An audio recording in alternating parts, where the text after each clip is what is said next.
सन्माननीय महाराष्ट्र प्रदेशचे सरचिटणीस माजी आमदार नामदेवरावजी पवार साहेब यांना विनंती करतो की आपण या मोर्चाला मार्गदर्शन करा।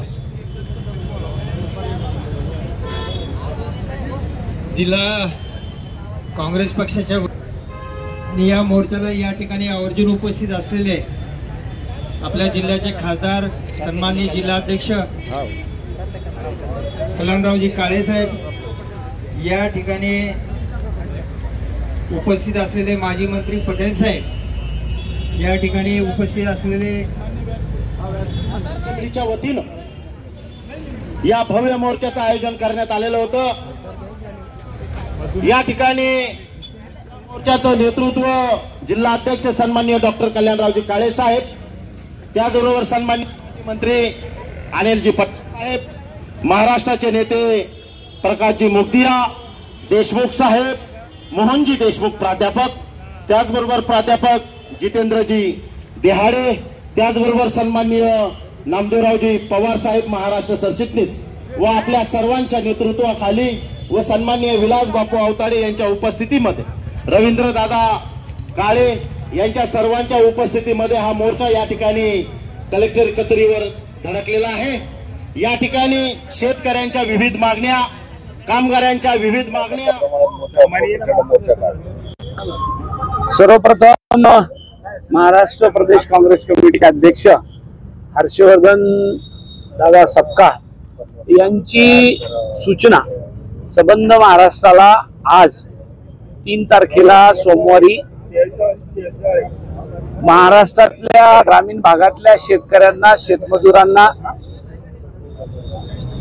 असंघटित कामगारांना, या सगळ्यांच्यासाठी त्यांच्या वेगवेगळ्या मागण्यावर आपण सरकारला धारेवर धरण्यासाठी आणि आज महाराष्ट्राचं विधिमंडळाचं अधिवेशन आज पहिला दिवस सुरू होत आहे, त्याच्या अनुषंगाने महाराष्ट्रामध्ये पूर्ण जिल्ह्यात आज महाराष्ट्र प्रदेश काँग्रेस कमिटीच्या वतीने जिल्हा काँग्रेस कमिटीने ग्रामीण भागातला एक मोर्चाचं आयोजन या ठिकाणी केलेलं आहे। त्या मोर्चामध्ये आमच्या बरोबर सामील झालेले माजी मंत्री आदरणीय साहेब नामदेवरावजी पवार साहेब, जे प्रदेशचे सरचिटणीस आहे, आणि आमचे प्रकाश मुगदिया साहेब, सेवा दलाचे अध्यक्ष विलास बापू अवताडे साहेब, आणि रविदादा काळे, आमचे डॉक्टर जितेंद्र देहाडे साहेब प्रदेश काँग्रेस कमिटीचे, प्रदेशचे सर्व मान्यवर, आपले मागण्या काय दादा, आपले सर्व महत्त्वाचे काय प्रदेश आणि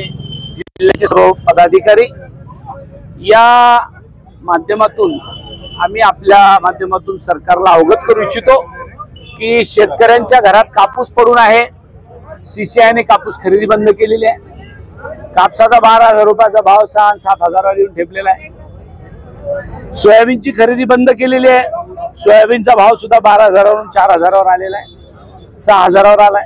अशा परिस्थितीमध्ये दुधाच्या भावामध्ये सुद्धा 40 रुपयाचा भाव आज 30 रुपयावर येऊन ठेपलेला आहे। अशा अनेक मागण्या शेतकऱ्यांच्या, त्या बरोबर या शेतकऱ्यांच्या मागण्याच्या बरोबरच ग्रामीण भागामध्ये लोकांना घरकुलं दिली जातात, लोकांना विहिरी दिल्या जातात, गाय गोठा दिला जातो, त्याचे पेमेंट द्यायला तयार नाही। सांगायला एकीकडे बोलतात की रोजगार हमी योजनेला पैसे कमी पडणार नाही, परंतु गेली वर्षभर झाले त्या शेतकऱ्यांना विहिरीचा हाता मिळत नाहीये, ज्याला घरकुल मिळालं त्याचे पैसे मिळत नाहीये। अशा परिस्थितीमध्ये त्या गरीब लोकांनी जायचं कुठं हा प्रश्न ग्रामीण भागातल्या जनतेसमोर उभा आहे। याच्या पुढे जाऊन आज जालना जिल्हा घ्या, संभाजीनगर जिल्हा घ्या, वाळूची वाहतूक सुरू आहे, त्याच्या खाली माणसं मरताय। परवा जाफराबाद जिल्ह्यामध्ये 7 लोक मृत्यू पावली, काल जाफराबाद तालुक्यामध्ये शाळेची मुलं मृत्यू पावली। या मृत्यूची संख्या जालना आणि औरंगाबाद जिल्हा मिळून जवळजवळ 25 वर जाऊन पोहोचलेली आहे। आणि हे सगळं कशामुळे घडतंय तर या लोकांचे 2 नंबरचे जे धंदे सध्याच्या सरकारमध्ये असलेल्या लोकांचे, त्याच्यामध्ये वाळूचा हा सर्रास वाळू माफियाला समर्थन करायचं काम हे सरकार करत आहे आणि मोठ्या प्रमाणात वाळूची अवैध वाहतूक या जिल्ह्यामध्ये दिसते।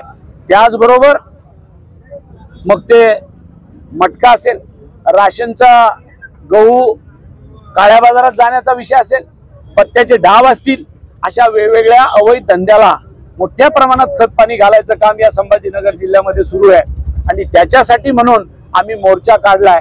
आणि हे अवैध धंदे जे सुरू झाले त्याच्या पाठीमागे आताच पवारसाहेब म्हणल्याप्रमाणे याच्यामुळे मोठ्या प्रमाणात क्राईम वाढत चाललाय। तुम्ही बघा, संभाजीनगर जिल्ह्यामध्ये यापूर्वी इतका क्राईम नव्हता, आता मोठ्या प्रमाणात क्राईम रेट वाढत गेलेला आहे। याच्यावर सरकार काही करणार आहे का नाही करणार, म्हणून शेवटी आम्ही या संभाजीनगर जिल्ह्यातल्या जिल्हा काँग्रेस कमिटीतले वेगवेगळ्या सगळ्या पदाधिकाऱ्यांनी, सगळ्या तालुक्यातल्या पदाधिकाऱ्यांनी आज मोठ्या प्रमाणात या मोर्चामध्ये सहभाग नोंदवला आणि हा मोठा मोर्चा या ठिकाणी आम्ही पार पाडतोय। लवकरच आम्ही आपल्या मंडळीला संबोधित करून जिल्हाधिकाऱ्याला निवेदन देणार आहे। किमान आमचं आणि आमच्या लोकांचं म्हणणं ऐकून तरी सरकारला जागा करा की शेतकऱ्यांच्या मागण्या, शेतमजुरांच्या मागण्या ज्याच्यामध्ये आमचे काम मार्गी लागावं, एवढीच या ठिकाणी आपल्याला सांगतो। धन्यवाद।